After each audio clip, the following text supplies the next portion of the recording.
오늘 주시는 하나님의 말씀은 사사기 7장 1절에서부터 14절까지 말씀입니다. 제가 7절과 8절 읽도록 하겠습니다.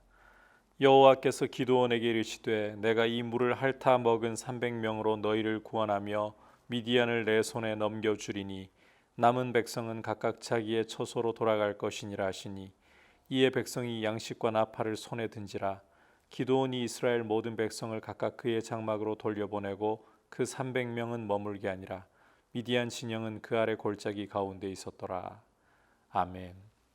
오늘 우리가 함께 살펴보려고 하는 말씀에서는 이제 기드온이 이스라엘 군대를 이끌고 미디안과 싸우기 전에 하나님께서 누구를 전장에 데려가게 하실 것인가, 그 선발의 과정을 보여주고 있습니다. 우선 오늘 3절 말씀을 보시면 미디안과 싸우기 위해 모여든 이스라엘의 장정수가 3만 2천 명이라는 사실을 알 수 있습니다. 그런데 하나님께서는 2절에서 어떻게 말씀하시느냐? 기드온에게 너를 따르는 백성이 너무 많은즉, 3만 2천 명의 군사가 너무 많다는 거예요. 싸움에 나갈 군사의 수가 많으면 많을수록 좋은 것 아닙니까? 그리고 이 미디안 군대의 숫자가 13만이 넘어요. 그렇다면 3만 2천이라는 숫자는 너무 미약한 숫자라고 해도 과언이 아닙니다. 중과부적이라고 해도 과언이 아닐 정도로 미디안은 13만, 4배가량이나 많은 숫자이고 이스라엘은 3만 2천, 정말 얼마 되지 않는 숫자입니다. 그런데 하나님은 기드온에게 너를 따르는 백성이 너무 많다. 그래서 이 많은 사람들에게는 내가 미디안을 넘겨주지 않겠다. 만약 넘겨주면 이스라엘이 나를 거슬러 스스로 자랑하기를 내 손이 나를 구원했다 할까 함이라. 사실 3만 2천도 많은 숫자가 아님에도 불구하고 하나님이 이 숫자의 미디안을 이기도록 도와주신다면 이스라엘은 자랑질할 거라는 말이에요. 하나님을 자랑하는 게 아니라 내 손이 나를 구원했다, 이런 자랑질을 한다는 거예요. 이 인간의 교만한 마음이 얼마나 큰가 드러나는 대목이죠. 그래서 하나님께서는 3만 2천도 너무 많다. 따라서 이제 3절에 하나님이 어떤 명령을 하게 하시는가 하면 누구든지 두려워 떠는 자는 길르앗산을 떠나 돌아가라 하라 하시니, 기드온이 이 말씀대로 돌아가라, 떠는 자는 돌아가라 했더니 2만 2천 명이 떠나가 버려요. 남은 자가 1만 명, 3분의 2가 떠나가 버렸습니다. 3분의 2 이상이 떠나가 버린 거죠.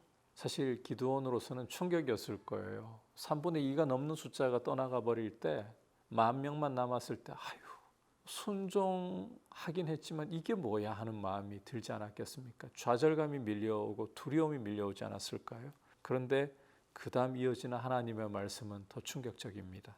4절 보시면 백성이 아직도 많으니, 10,000명도 많대요. 도대체 어떻게 13만 넘는 군대를 상대하는데 10,000명도 많다라고 말씀하실 수 있는지, 그러시면서 물가로 내려가서 시험을 하시겠다는 거예요. 내가 함께 가지 말라 하면 가지 말고 데려가라 하면 데려가고. 그래서 이제 물가에서 사람들을 시험하시는데 두 부류의 사람으로 나뉘는데 하나님의 선택이 어디냐? 300명에게 있습니다. 6절을 보시면 손으로 움켜 입에 대고 핥는 자의 수는 300명이요 그 외의 백성은 다 무릎을 꿇고 물을 마신지라. 여기 손으로 움켜 입에 대고 핥는 자, 무릎을 꿇고 물을 마신 자, 어떤 분들은 여기에 의미를 두고서 해석을 하려고 하는 경우들이 있는데 그런 게 아니고 숫자가 적은 쪽이에요. 계속해서 하나님 말씀하셨던 것은 너무 많다, 너무 많아서 미디안을 내가 붙일 수 없다, 이 말씀하셨잖아요. 적은 쪽을 선택하신 거예요. 9,700명 떠나보내고 300명 데리고 싸워야 된다는 거예요. 참 기드온의 입장에서는 기가 찰노릇이고 미치고 팔짝 뛸 노릇이겠죠. 13만이 넘는 미디안을 상대하는데 3만도 아니고 이제는 300명, 이게 도대체 뭡니까? 하지만 하나님의 승리는 사람의 수에 많고 적음에 달린 것이 아닙니다. 무기의 성능과 전략에 있는 것도 아닙니다. 하나님은 만물의 창조주이시고 만물의 주인이시고 없는 것을 있는 것처럼 불러내시고 죽은 자를 살리시는 전능자이십니다. 하나님께는 군대의 많고 적음 전혀 문제가 아니라는 거죠. 그러나 연약한 육체를 입은 사람은 이런 현실 앞에 주저하고 두려워하게 마련입니다. 하나님도 그것을 기드온에게서 헤아리고 계시는 거예요. 그래서 9절을 보시면 다시 한번 일어나 진영으로 내려가라. 내가 그것을 내 손에 넘겨주었느니라. 미디안을 넘겨주셨다. 다시 한번 말씀해 주시죠. 하지만 이것으로도 기드온의 마음이 진정되지 않는 걸 알고 계시는 거예요. 그래서 10절을 보시면 내가 내려가기를 두려워하거든 내 부하 부라와 함께 그 진영으로 내려가서 그들이 하는 말을 들으라. 그 후에 내 손이 강하여져서 그 진영으로 내려가리라. 한 가지 증표를 주시려고 하는 거죠. 이 말씀을 따라서 기드온이 미디안 진영에 내려가서 눈앞에 당장 보이는 것은 헤아릴 수 없이 많이 펼쳐져 있는 미디안 군대입니다. 더 주눅들겠죠. 그런데 그곳에서 기드온은 놀라운 일을 만납니다.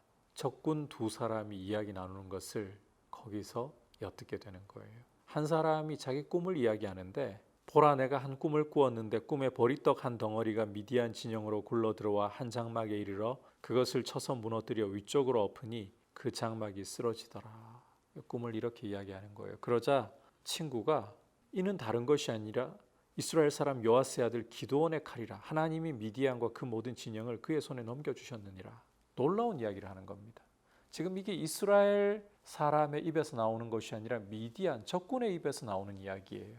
보리떡 한 덩어리가 굴러와서 미디안 진영을 무너뜨려 버렸다. 그런데 이 보리떡이 기드온의 칼이다라고 해석을 하고 하나님이 미디안 진영을 기드온의 손에 넘겨주셨다. 보리떡 같은 기드온에 지나지 않지만 하나님은 그를 위대한 하나님의 칼로 사용해서 미디안을 격파해 버리시겠다는 거예요.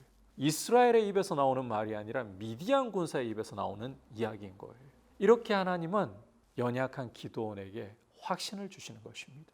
기드온의 모습을 보면 기드온은 하나님께 순종하려고 하는데 참 연약해요. 두려움이 많아요.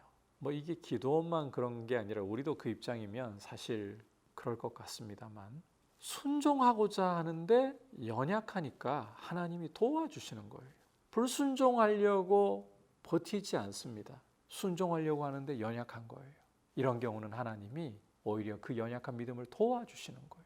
우리도 하나님의 뜻에 순종하려고 할 때 연약하고 두려움이 우리를 사로잡으려고 하면 하나님은 그것 알고 도와주시는 분입니다.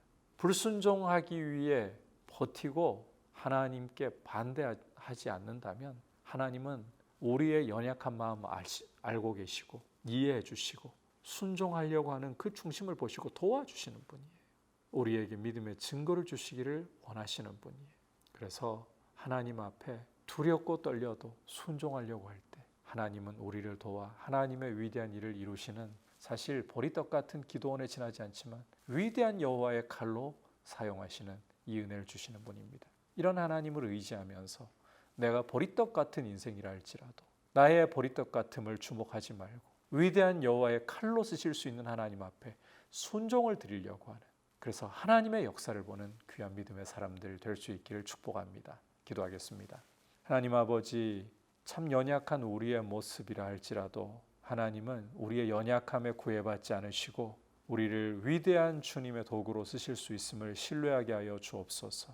그리고 사람의 수에 많고 적음이나 돈이 많고 적음이나 능력이 있고 없음에 구애받지 않으시는 전능하신 하나님을 신뢰하고 그 말씀에 순종하는 귀한 믿음으로 서 있게 하여 주옵소서. 예수님의 이름으로 기도드립니다. 아멘.